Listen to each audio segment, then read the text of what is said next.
Hi అండి. Welcome to Satyaraju channel అండి. చూడండి, ఇది పల్లెటూరులో మా ఇల్లండి. చాలా అంటే చాలా బాగుంటుంది. చుట్టూ పొలాలు, పచ్చని పచ్చరిక మధ్యలో మా ఇల్లుందండి.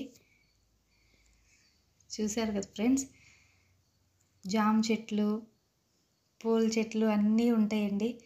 టెంకాయ చెట్లు చూడండి, చాలా బాగుంటుంది. దూరంగా అది కనపడుతుంది కదండి, అది మా ఇంటి దగ్గరలో వంక అండి. ఎప్పుడు ఆ వంక దగ్గర నీళ్ళు ఉంటానే ఉంటాయండి. ఈ చలికాలం జనవరి డిసెంబర్లో అయితే చాలా చలి ఎక్కువ ఉంటుందండి. దగ్గరలో అలా వాటర్ ఉండటం వల్ల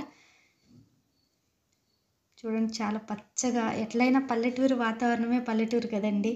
అందుకే పల్లెటూరు టౌన్లో మనం పిల్లల చదువుల కోసమో కొన్ని అవసరాల కోసం టౌన్లో ఉంటాం, కానీ పల్లెటూరులో ఇలాంటి ఇల్లు ఉంటే అస్సలు పల్లెటూరే మన ఇంటికి ఎప్పుడెప్పుడు వెళ్దామా అని గుర్తొస్తూ ఉంటుంది కదా.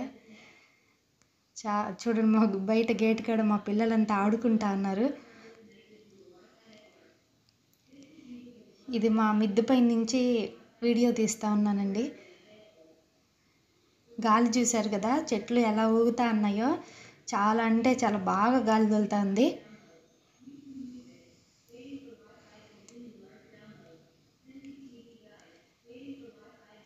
చూడండి, చాలా చల్లగా చాలా బాగుంటుందండి వాతావరణం కూడా చాలా బాగుంది అసలు.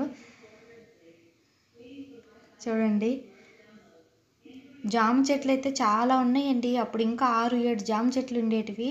ఇంకా చాలా వాటికి అన్నీ కొట్టేసి అన్నీ పోయినాయి. ఇప్పుడు ప్రస్తుతానికైతే 3 ఏమో ఉన్నాయండి. 3 జామ చెట్లు ఉన్నాయి అంతే. చూడండి, చాలా బాగుంటుందండి. మా ఇల్లు ఒక బృందావనమే.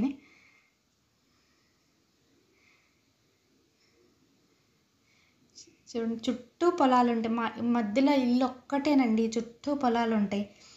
చాలా బాగుంటుంది.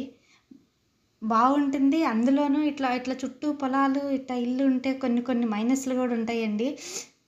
ఎక్కువ ఇట్లా పొలాలు ఉండటం వల్ల దోమలు ఎప్పుడు, ఇక్కడ పొలాల్లో వాటర్ నిలబడుకొని ఉంటాయి కదా, దోమలు ఉంటాయండి.